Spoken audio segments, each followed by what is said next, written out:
je voudrais très brièvement rendre un double hommage. D'abord aux femmes de l'Australie, que vous êtes, aux associations qui se sont regroupées dans cet espace, avec à leur tête, mais sur un pied d'égalité avec tout le monde, ma sœur, ma petite sœur Déine-Brou, et son association de lutte pour la santé des femmes et de l'enfant, et toutes les associations qui sont ensemble dans cet espace. À ma connaissance, c'est la première fois, d'une manière aussi solennelle en tout cas, que les violences perpétrées contre les femmes et contre les enfants sont mises en plein jour. Ça n'est pas dans nos habitudes traditionnelles de parler de ce genre de choses, d'autant plus que les violences, si elles sont physiques, elles sont aussi plus que physiques. Et elles touchent à des domaines un peu tabous dans nos sociétés, et il faut en tenir compte. Donc ce que vous faites, ça traduit une prise de conscience et un courage réel. Et à ce courage, à cette prise de conscience, je rends hommage. Merci pour toutes les femmes de Mauritanie, merci. Continuez. Je vais rendre un deuxième hommage, parce qu'il faut quand même rappeler l'histoire. Je ne veux pas parler de moi, je suis une femme parmi nous. Mais vos mamans, parfois même vos grands-mamans, pour les plus jeunes d'entre vous, se sont battues elles aussi, à leur manière.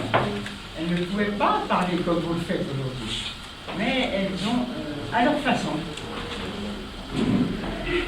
essayé, dans les centres de PMI, dans les mouvements de femmes, à travers différentes associations, elles aussi, de faire valoir ou de mettre en valeur ou en exergue leurs problèmes. Je leur rends à elles aussi hommage que j'ai connu, puisque je suis dans ce pays depuis quelques décennies maintenant, et je pense que le travail qu'elles ont fait a préparé le vôtre. Et je pense aussi que les jeunes générations feront plus que vous faites aujourd'hui. C'est une continuité. C'est inacceptable que des femmes soient victimes de violences. C'est inacceptable. Ça n'existe pas comme en Mauritanie, ça existe dans beaucoup de pays.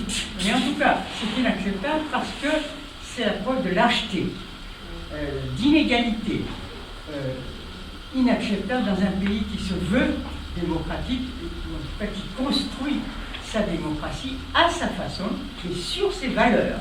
Nos valeurs, elles sont islamiques d'abord. Il n'y a qu'à s'y référer et les respecter.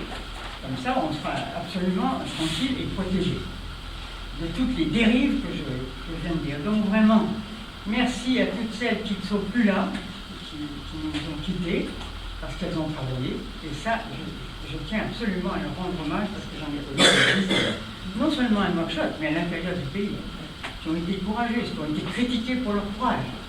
Elles n'avaient pas vos outils, elles n'avaient pas votre formation intellectuelle. Elles étaient plus démunies que vous, mais de toute façon très courageuses. Et à vous aussi, courage, continuez. Vous êtes dans le bon sens et vous servez la construction de la démocratie mauritanienne autrement que par des mots. Et ça, c'est important, et bravo. C'est moi qui vous applaudis. Ce que vient de dire Zeynebou, ces avant-projets ont été faits de notre part. Sous peine de négociation avec les pouvoirs publics, il n'a pas eu lieu. C'est resté. Ce n'est pas de faute. Peut-être c'est de faute aussi, peut-être qu'on n'a pas harcelé assez, j'en sais rien. En tout cas, au niveau technique, le travail technique, ça a été fait au niveau des associations, au niveau de la société civile. Les avant-projets, nous les avons réunis. On nous a fait des promesses qu'on n'a pas encore tenues. Je tiens à ce mot encore, j'espère toujours qu'elles seront tenues. Maintenant, pour les résultats, et c'est une réponse à la petite sœur, je pense qu'il y a quand même un résultat. C'est la sensibilisation et la prise de conscience des femmes qui ont progressé depuis la marche, et même avant, mais en tout cas depuis la marche. On ne fait pas impunément une marche qui rassemble des milliers de femmes sans que ça ait un impact. Il y en a un dans la prise de conscience, dans la nécessité de détabouiser tout ça, de sortir pas de nos traditions, mais en tout cas de nos pudeurs, Je connais bien les pages-là de ce pays. Je sais qu'il y a des sujets qu'on aborde difficilement. On fait avec, on fait doucement, on ne brutalise pas, mais il faut quand même dire les choses. Et maintenant, on parle de viol. Le viol, c'est un crime dans tous les pays du monde. C'est un crime. C'est une agression contre une personne, contre sa volonté. Donc, des résultats, il y en a quand même. Non. Il faut continuer vis-à-vis des pouvoirs publics, il faut continuer, et pas seulement le gouvernement, le Parlement aussi. C'est lui qui vote les lois. Je vous rappelle juste un petit détail, les projets de loi sont élaborés au niveau du pouvoir exécutif, du gouvernement, et ensuite passent à l'Assemblée nationale et au Sénat pour qu'ils soient définitivement votés. Donc voilà, on en est là, on est loin du compte, loin bien sûr, mais moi ce qui compte pour moi, c'est la prise de conscience des deux. Ça c'est sûr.